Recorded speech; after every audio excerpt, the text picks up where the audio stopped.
right, guys, today I'm here on another episode of Tarik Talk. I'm with the talented Reach 2. Reach 2, how are you today? Good. Thanks for having me, Tarik. Thank you so much for being here. I'm so excited to have a conversation with you.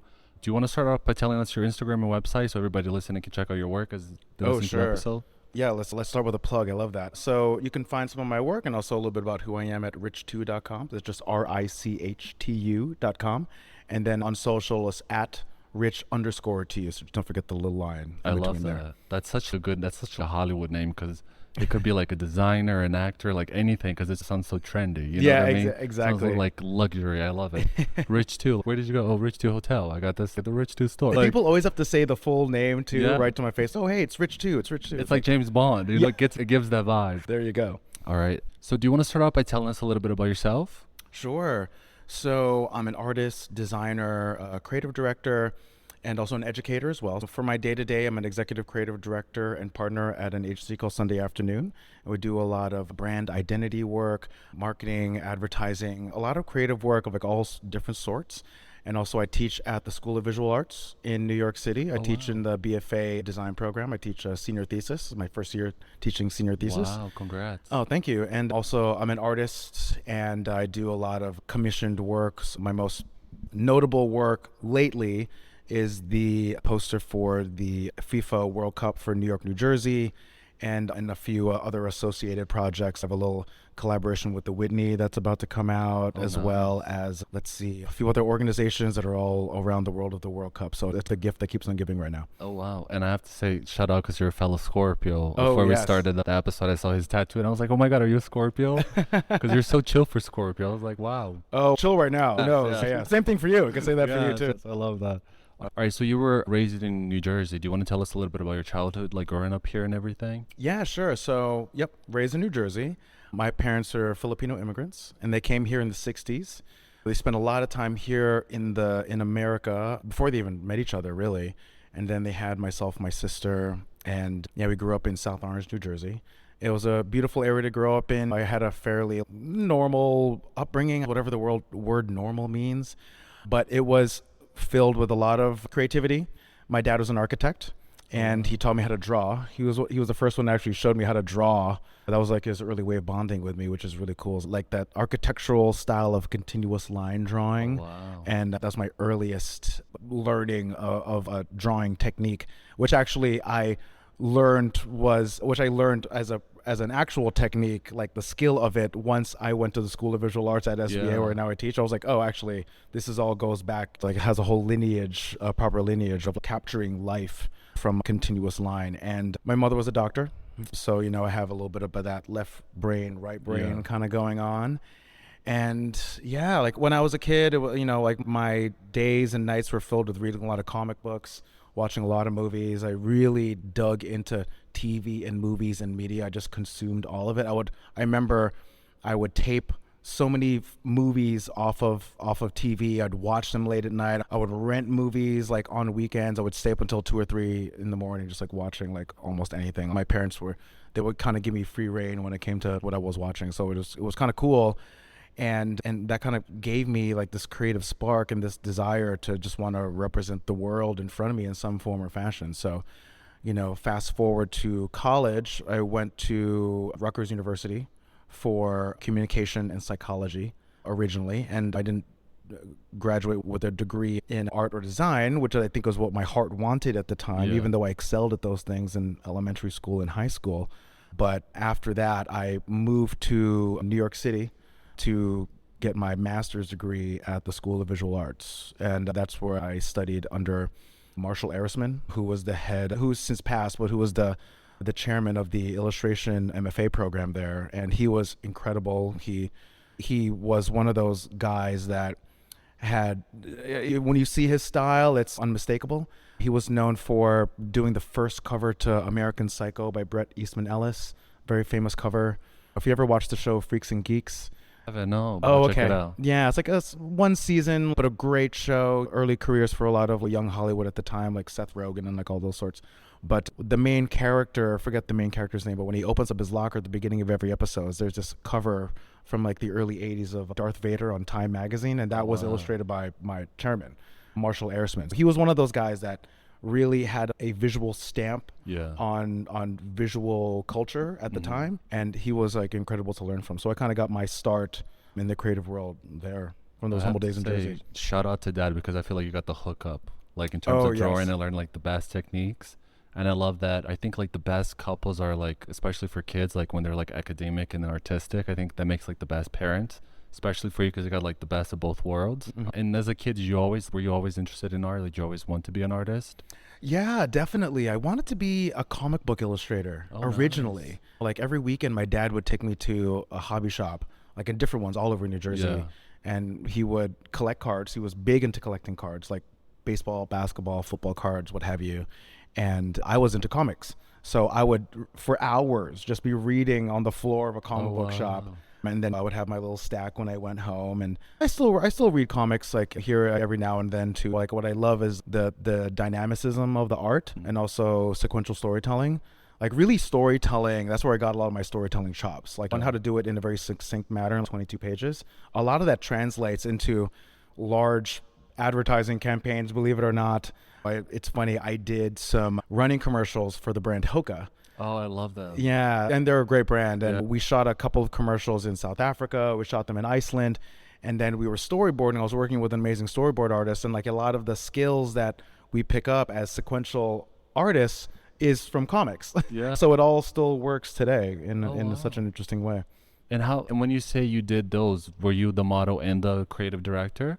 Oh, yes. I was just a creative director on Okay. that. But from soup to nuts, working with a really talented team of strategists and designers and also other creatives where we're really trying to put together like a strategic way to create a campaign around a footwear product, Yeah. around a sneaker essentially, and that includes how it lives in the world, like the visual system that like comes along with it, and also the location of where we shoot, like South Africa or something.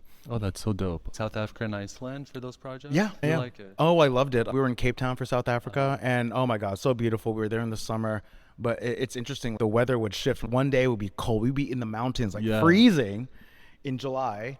And then the next day, literally the next day, we'd be like in the sun, only 5 miles in Oh, another wow. area. But we were like tearing the sleeves off our shirts. We were like so hot. Yeah. And Iceland was crazy. Same weather. Weather is just wild out Yeah, there. it looked like it. Yeah. Yeah. Iceland was really interesting. But we caught it at a very wild time last summer. And it's such a small country. I always thought it was like 11, 15 hours to get there. It was like No, yeah. It's going like to me 6 hours. almost- Yeah. Yeah, it was like shorter than flying to London. it felt Were like. you there? Because when I was there, it was like daytime almost the whole day. Yes. So I kept waking up thinking I was like, what day is it? Yeah, was yeah. like, I had the was late to blackout curtains something. in my hotel. 'Cause Like I had tours. I'd look out and I'm like, oh, it's still daylight. But I love, for me to be like productive, to me that's the best, because I get anxiety if I haven't done enough. Yes. And the day starts to get dark. So I'm Yes, like, oh my yes. God. Yes. But there it's just, oh, you still got what, 2 more hours? 3 Oh more yeah, hours? and everyone's so chill too. Yeah. Yeah, it's And they're so polite. They're like, they talk very calm. yeah. But you almost have to lean in and say, what? You know, it reminded me of Portland. I lived Oh, I in haven't Portland been for a there. couple of years. Reminded me of folks out. Speaking of inspirations, how do ideas come to you? Are you like would you describe yourself as a 24-hour creative? Or do you have a practice where you have to like meditate, read something for ideas to come to you, or be in nature? Oh, it kind of depends. If it's like a commission or a client's coming to me and essentially asking me to solve a problem for them, right? Because that's what I think commercial work is, problem solving in a lot of ways.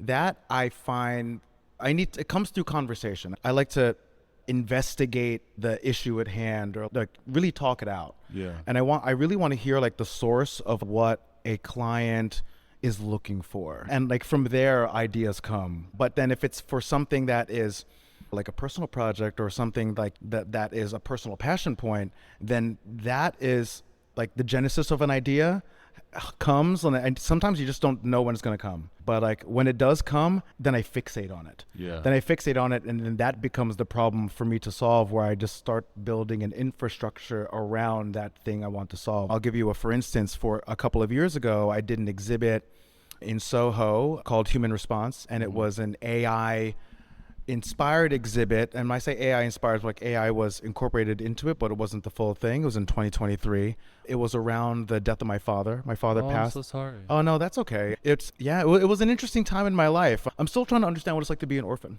No, but he passed in 2022, and it was sudden, but also we knew it was going to happen. Yeah. He was 83, and he lived a long life. And I was going through this process of grief, and it was also the same time that ChatGPT became a household name, because the first usable product started to release to people in 2020. So I started having these conversations with ChatGPT about my father, and I started like asking ChatGPT to create versions of his life that hadn't existed in order for me to just create new memories of him. Oh wow, like a quantum physics type of timeline. Yeah, exactly. Wow, What is this okay. like multiversal idea? Yeah. And how can I like extract new concepts and new memories of a person after they passed? So I started doing this for months without realizing that I wanted to turn into something. But then a few months in, like after 2 or 3 months of doing this, I had pages, like the equivalent of pages and pages of a conversation. I decided I need to turn this into something. So I just put my own funding, my own resources into this. And then I turned it into a 10-minute short film, what became like what I edited down to a 10,000 word conversation. So it's very transparent that it's conversation with AI, but about my father. And then it also turned into designed works, but designed with myself and also a couple of others that I'm working with. And also augmented reality too. And so it was a short film, augmented reality. We built a whole space in Soho at this space called 368. It's I think it's a different gallery now. It's like right below Broadway, and that ran for about 6 weeks. Oh wow. Yeah, that was one of those things where I really like an earworm kind of thing in my mind. Like this concept turned it into snowballed. I wanted to turn it into a show, and then the show becomes a film plus physical works plus augmented reality. So working with creative technologists as well. And then we're trying to find the space. We're building a space. It becomes very physical. I'm basically living in this place for 72 hours before our launch.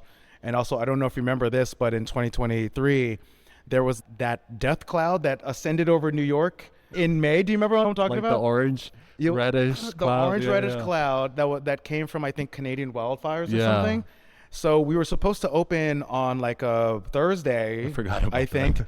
And then the death cloud was the same day that the death cloud came. So we had to move it like 24 hours or 48 wow. hours, which gave us more time because Yeah. we wanted to build the space even more. But I was like, wow, just like the way the world, the way the Works, universe yeah. works. But that was one of those instances where it was a transformative experience to problem solve on this epic scale for 10 months to 11 months, like almost a year, where working with clients like FIFA or working with a Hoka, or I just did a really great project with the WNBA. Those things take months at a time or sometimes a year at a time as well. But yeah, different problem solving mechanism. Love that. And do you think like being Filipino, how do you correctly pronounce like Filipino from Philippines? It's like Filipino? Oh, Never I can think get it. yeah, I think you put the emphasis on the second I, so Filipino. Filipino. Okay. Yeah, Filipino. Filipino. Because I always Yeah. try to. Have you heard that Black Eyed Peas song from I think their third or second album? It's the guy with the mohawk. He has a Yeah. Philippines dedicated because he's from there. It's a Yes. Filipino song. And the Yes, way he yes. said Filipino. I always try to get it, but Oh, English is yeah. my second language, so it makes it more difficult. I think it's funny because which one is that? I It's don't like bebo, something like that. It sounds that song to me sounds like something I would hear back home in the Philippines. Yeah. Because it's like the phonetic, like the sonic Yeah. quality of it, like the syllables, the actual syllables that they're saying. Yeah. It's very much sounds like that. I love languages and I Yeah. love like the pronunciations Yes. that you guys have. Shout out to Cameron Diaz when she says lumpia. Shout out to I Cameron have- Diaz I on have to TikTok. I have to show you the TikTok for you to get it. You're gonna There you love go. it. Yeah, before I get out of here. But so going back to being Filipino and being raised in New Jersey, do you think that has impacted your work and your creativity in a way? Oh, absolutely. There's an energy around the Filipino community, and specifically the Filipino community in the generation that I grew up in, like the 80s and 90s and early 2000s, where a lot of Filipinos were coming to the States in that time. My parents came in that earlier wave, but then there was that second and third wave where, in the 80s and 90s, once a year I would find, there's a new auntie or a new uncle in my life or a new cousin in my wow, life okay. just because they came to America. Yeah. And there is large Filipino communities in Jersey City and Queens, in Manhattan, and also all around the country. I have my family out in the West Coast, of course. So being able to tap into that energy when it came to arts, music, culture, oh my gosh. Yeah, and especially right now, there's a rich Filipino community in the arts, like the musical artist Her, right? Olivia Rodrigo, Haley Steinfeld, she's Filipino. Bruno Mars reps. There's a really rich, beautiful culture around the Filipino community, and it's great to be around. I think for me, the way that it affected my visual work, it's like this exuberance that I like to put into the work, where it's eye-catching from 20 to 30 feet away, right? Especially when I'm doing a piece of visual design, I do something, or I like to think of something called the 20-foot read. Does it make sense from 20 feet away? Yeah. And once I get close, are there details I want to investigate, right? Yeah.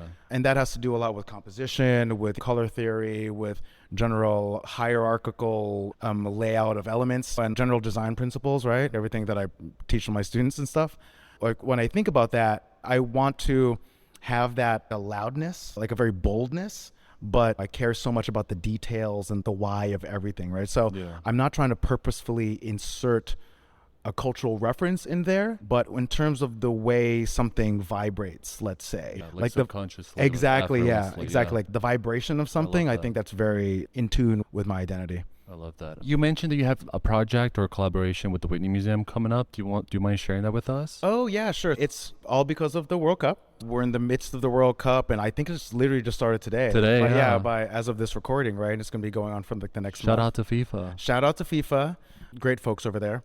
And so for the Whitney, they reached out because of my work that I'd done with FIFA, and I'm doing a couple of poster workshops with them, which is really cool. And that's going to happen, I think, in July. I think a couple dates in June. They're going to do them on Fridays as well. Okay. And then they have, those inserts that they're essentially fold outs that happen in, or that sit in all over the Whitney. There are like these quarter panel fold outs. Like at the check-in desk? Yeah, exactly. Yeah. And like all over anywhere in the Whitney.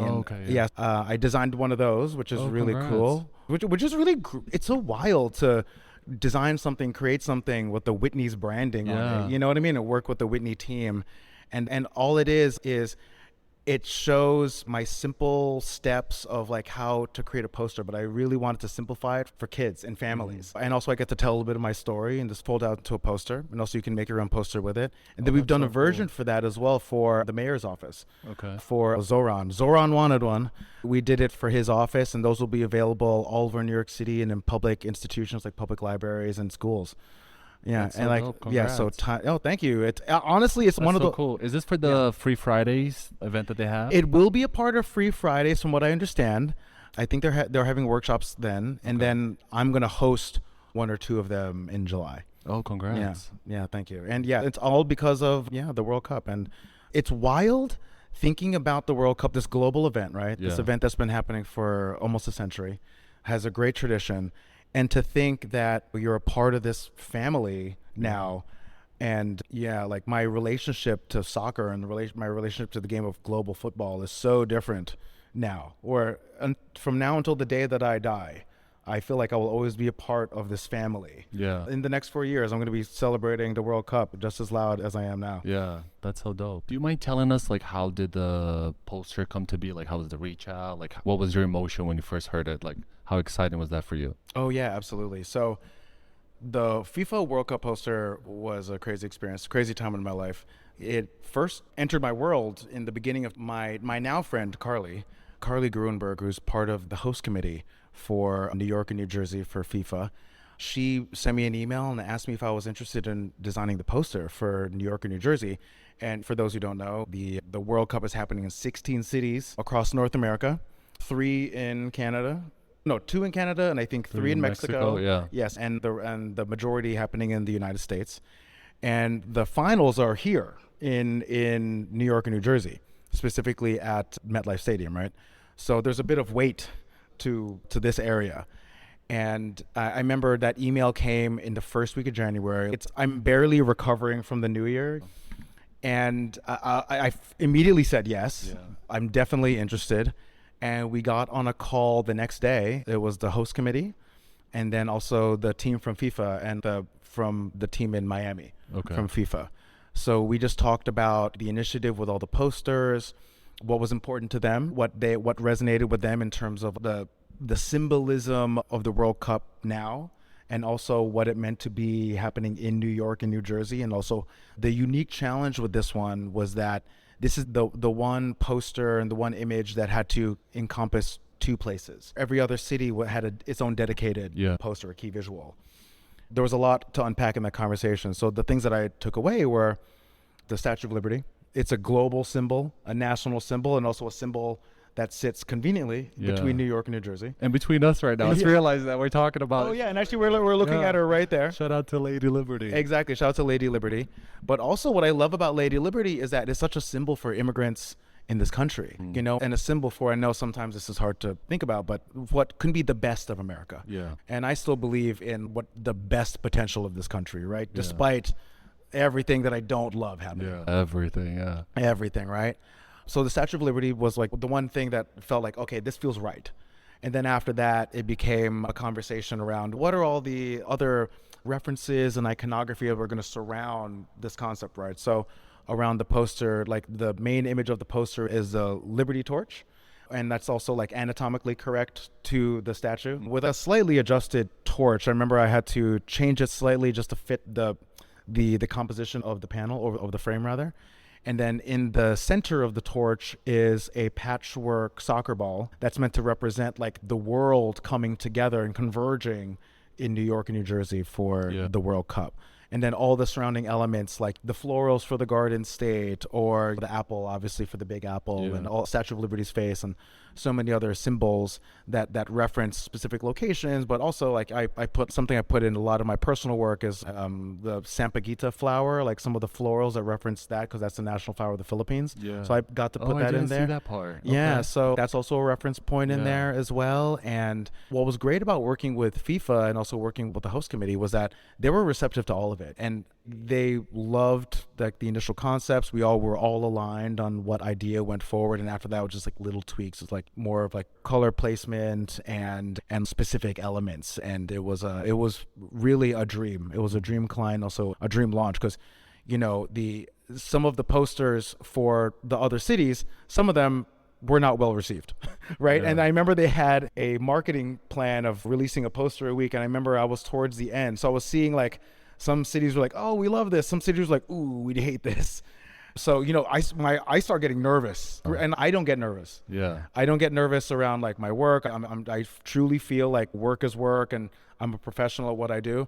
But I was starting to get like little heart palpitations, but I was so relieved that when the poster was revealed, it was so well received. Yeah.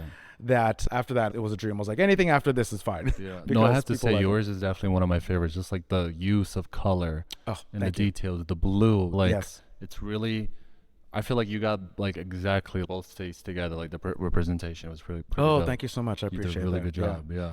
All right, so I'm going to ask you just a few questions so we can get to know a little bit about you. Sure. Who's your favorite artist music-wise? Music-wise? Yeah. Stevie Wonder. Ooh, I love his I Wish song. That's my favorite song. Oh, great song, yeah. Love it. Especially it's not the Stevie live Wonder, version. or yes, Stevie Wonder. The Days. And Wu-Tang. Oh, yeah. Yeah. I love that. Wu-Tang was like the first cassette single. Cream on cassette single was the first like piece of music I ever bought with my own money. And then the B-side was The Mystery of Chess Boxing. It just hits different. Like when you buy it with your like allowance money, like your own first music stuff, you always remember. Absolutely. And who's your favorite artist, like in terms of painting or sculpture? Probably a couple here. Mark Rothko. Okay. I love Rothko for his use of color and also the emotion, the intensity behind his work. Yeah. I remember I did a pilgrimage to the Rothko Chapel in Texas. Oh, wow. 20 years ago. And I just sat there. I took a bus there, meditated in the midst of the chapel. I just love his work. And see Rothko. And also I love that he's a New York artist as well. Troubled. Also love Ed Ruscha. I love his use of typography, and also there's like a sonic quality, like you can hear his work. Yeah. And also just having a designer sensibility, like I love that. And also Barbara Kruger I also quite love, and Ed Hopper. Nice. Ed Hopper, I love his work because of the malaise and the emptiness of the composition, as it speaks to a very existential quality inside of not just him and his work, but also something I see like in myself, and I think a lot of us see in ourselves. So yeah, like I truly love his work. And this might be a tough question. Favorite places? One in New Jersey, one in New York. Ooh. Can be like restaurant, museum. Oh my God. Favorite? Okay, one of my favorite places in New York, Coney Island. Coney Island? I love Coney Island. I go every summer. Yeah, living in Brooklyn, just go to Coney Island like every summer, would just ride the roller coasters. I love Coney Island. Love spending an afternoon eating hot dogs, riding roller coasters, being on the beach, just like seeing people. I love looking at people. And then in New Jersey, Atlantic City. Atlantic City? Atlantic City. And this is because another involving my dad. Like, my dad loved blackjack. I like blackjack. I like gambling. I like the energy of a casino. Yeah. And I look at that as also visual inspiration. It's like when I talk about vibrating, like that place vibrates for sure. Also in the summertime, I love looking the boardwalk, and and I like sitting at a blackjack table and playing 4 or 5 hours. Oh wow. And what's one advice for young creatives that you could give? A piece of advice for young creatives: chase your passion. Chase your passion, because the things that interest you will be the things that sustain you. Whether in feast and famine, you have to be interested in it, right? Yeah. Especially in famine, when your work isn't selling, or when you're struggling to find clients, or you're struggling to just be inspired. You really need to do the things that genuinely interest you. And if that involves changing your world, or like introducing yourself to new people, I think that you have to do all those things in order to situate yourself for success. And what's one dream project, if you didn't have to worry about budget or statistics or whatever, that you could do? Right now, it would be branding the New York Knicks. Oh. Shout out to the Knicks. Shout out to Jalen Brunson. Shout out to OG Anunoby, actually, for his incredible tip-off and basically the savior of Game 4 in the NBA Finals as of this recording. But yeah, it will be something involving the Knicks. I do love the Knicks. And let's say, also, I would actually love to rebrand New Jersey. And work with Governor Mikey Sherrill on something to create New Jersey as a space for tourists and tourism. Oh, I love that. That's so dope. Okay. How does it feel for you knowing that in 20 years from now, 10 years from now, you're part of World Cup history in terms of FIFA? What do you hope for somebody like a young kid that finds your poster 20 years from now that they take away from it? Wow. I think about the favorite World Cup posters that I loved. There's a favorite World Cup poster that I have of a designer, Lance. It was for Mexico. It was in the 60s. And I just love the boldness of the branding. And I think about that poster a lot because it's eternal. When you look at it, it could work today. That's just how bold and graphic it is, and how successful the design sensibility is. So when I think about my poster, and also, I still lose my mind a little bit thinking that my poster sits on the same shelf as World Cup posters throughout time, because so many great artists have been a part of this tradition. So to be a part of the tradition alone is incredible. Yeah. But in 20 years, when Google, or the whatever we have in 20 years that replaces Google, I think Google will still probably be around. When you look up World Cup and the year, the first thing that shows up is a poster. So I hope that when people think about 2026, my poster shows up, obviously. I hope that. But also I hope that the next artist that works on the World Cup for 2030, they're looking for inspiration. I hope they look at my poster and think, wow, he did it good. Yeah. So I'm going to try to do better than that. I think you always want to do what your version is of better, do something that's more contemporary for the time. So I hope that people are drawing inspiration for it, and there's a little bit of that DNA in future iterations of the World Cup. And also I think for future artists that see my work and see the World Cup, because it is emblematic of a lot of work that I do within that same visual style. I hope they look at that and think, he did it. He really maximized his potential. Yeah, that's dope. And I have a very long question for you. Go for it. Because for me, as an artist, it's very tough for me to do like a creative day. Yeah. And then within that same day, do a mathematical logistics day. I like to split them up. So for you, like having a mom that was a doctor that you said, and a dad that was an architect, and you going to school not originally for art, how are you able to, because other people that I interview and other people that write to ask future guests, like they have a lot of trouble with balancing like the artistic brain and then the business side of the brain, and having a lot of difficulty and not being like motivated because of that. How are you able to achieve so much? Yeah. And balancing both of that? I think it's time management. I think time management is one. But I think also the doing it professionally for years part, and also working for myself for a long time of that, where you're really out there searching and hunting for work, where you have to do your own billing, if you do your own reach out, You have to find the people you want to work with. And especially in those early days, those early years, oh my gosh, I would go to Barnes and Noble and look at all the magazines with all the art directors and creative directors. Oh, that's so smart. And I would find the names and the mastheads of these magazines of people I want to work with. And if sometimes there were emails there too, because this is early aughts. Yeah. And I would take stock of that, take note of that, and I would just email them, and then also do my own billing, set my own scopes and stuff like that. So if you have a mind that's an organizational ability, that helps for sure. And then when it comes to the creative part, that's when I really try to unleash. So when it's time to put the idea down or think big, that I can really think big. And then, but once you have that big thing, that organizational part is the thing that helps add the structure around it and help add the team around it, and think these are steps in theory that I can take in order to achieve that thing. Whether that's commercial production or whether that's a large project, it's really helpful to have a network of friends that also have skill sets that complement your own but aren't exactly your own. Photographers, writers, other filmmakers, it really takes a village for a lot of this stuff.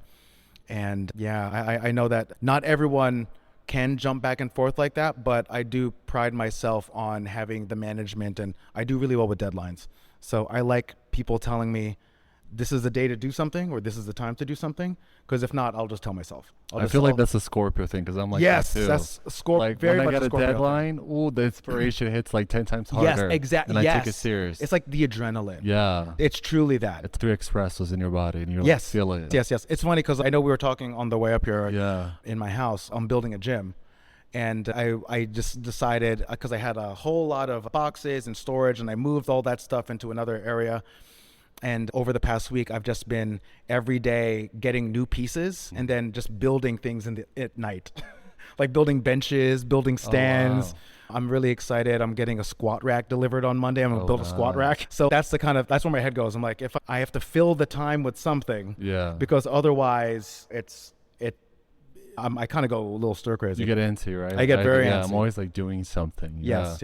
Yeah, I love that. Going back to the beginning of our conversations, you're one of the first person that I had on the show actually that has spoken so positively of it. What do you hope for how do you see AI in terms of art or anything? Sure. I think AI in the world of art, it's a hot topic, and I'm not anti-AI at all. I do think that AI, and look, it's so pervasive where it's affected our lives in ways we don't even know, right? Or even as a small business owner, you're looking for efficiencies when it comes to taking in inbounds or things when it comes to logistics. And AI is helpful for stuff like that because you're always looking for a way to be able to compete. And it's in the world of business.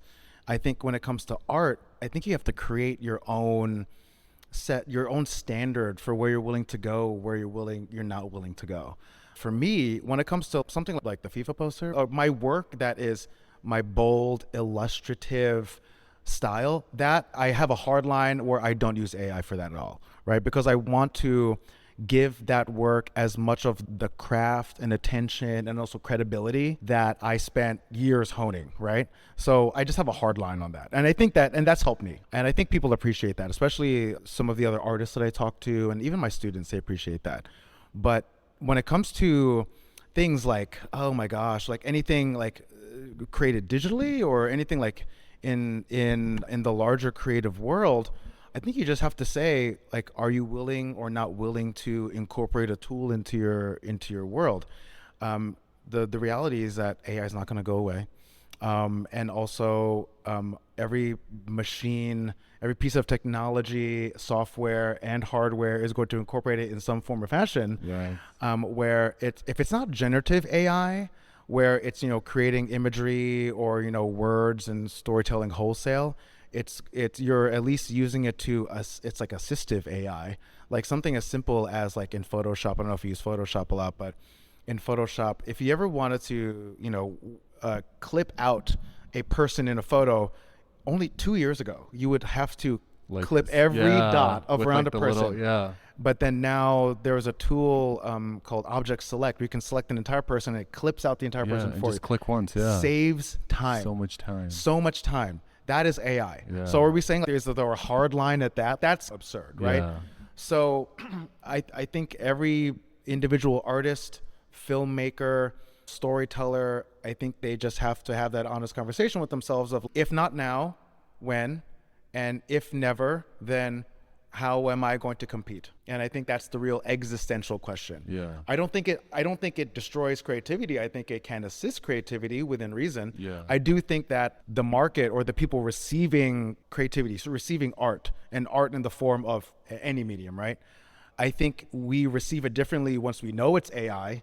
So that's the challenge. Will AI ever create a film that the human does not recognize as AI, that feels the full emotional existential experience of that? Does it help the human experience?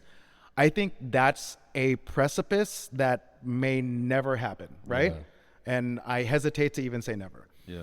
But let's say it happens, then that's an interesting road that we'll have to cross. I bet within the next 5 years, there's going to be someone that does the AI rug pull on us, where they put out, here, look at this thing I did, by the way, and we all like, oh my God, we love it. By the way, it was all AI. Ha, fooled you. That's definitely going to happen at some point. Yeah, for sure. And then we're all going to have to reckon with, do we like it now or do we not like it? What's our thoughts? No, because sometimes I see these little videos on social media. Some of them are so realistic. Some of them are so realistic. But yeah. then some of them, if you use AI, you can tell by the edges and Yes, certain exactly, glitches yeah. that it's AI. But I always joke with my friends. I'm like, when it's a really good AI video, I'm like, I'm getting scammed when I'm old because this looks really. Because I'm like, what? This is AI. This is so realistic. You Yeah, know? exactly. But I think as long as people tell, I think, in my opinion, I think if you're upfront and you tell people that Yeah. you use for such product, Yeah.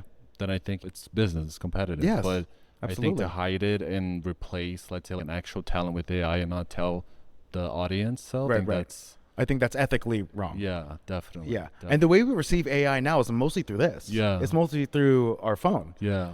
So what happens when we're receiving AI in a physical structure in front of us? Yeah. What happens then? I don't know. I'm excited for the future for sure. Yeah, me too. Thank you so much, Rich, too, for being on my podcast. It's been such a pleasure. I'm so excited to share this conversation. Awesome. Hopefully the It's been Knicks so fun. win, right? Hopefully. Fingers crossed. Yes. And your Lady awesome Liberty. poster. Do you want to just tell us your Instagram and website one more time, please? Sure, yeah. You can find my work at rich2.com, RICHTU.com. And on social, it's at rich_TU. And then also, if you want to see the work of Sunday Afternoon, you can just go to sundayafternoon.us. And you can see all the work that the agency does. And yeah, it's a lot of good stuff. Perfect. I love that. And if somebody sees your work and they check out the poster, can they reach out for a commission or a collab? Oh, yeah, you? absolutely. Yeah, you can just hit up my email. It's just rich2@rich2.com. Just my name at my name. You can't forget, it's like Bond, James Bond. Yeah, but exactly, yeah. Rich too. Make it easy for everybody. All right, cool. So hopefully next time I see you, we'll probably be at the Whitney Yes. with your new project, we or go. when the Knicks win, hopefully. By Oh, the time my this God. is- That would be the dream. Yes. We'll do a follow-up in the streets of New York. Yes, Celebrating yes, for with sure. all the rabble. Yes, I love that. Thank you so much again. It's been a pleasure. Thank you, Tarik. This has Thank been you. awesome. Thank you for spending this time with me on Tarik Talk. If this conversation resonated with you, don't forget to subscribe and share the episode. You can follow along on social media for behind-the-scenes moments, guest highlights, and what's coming next.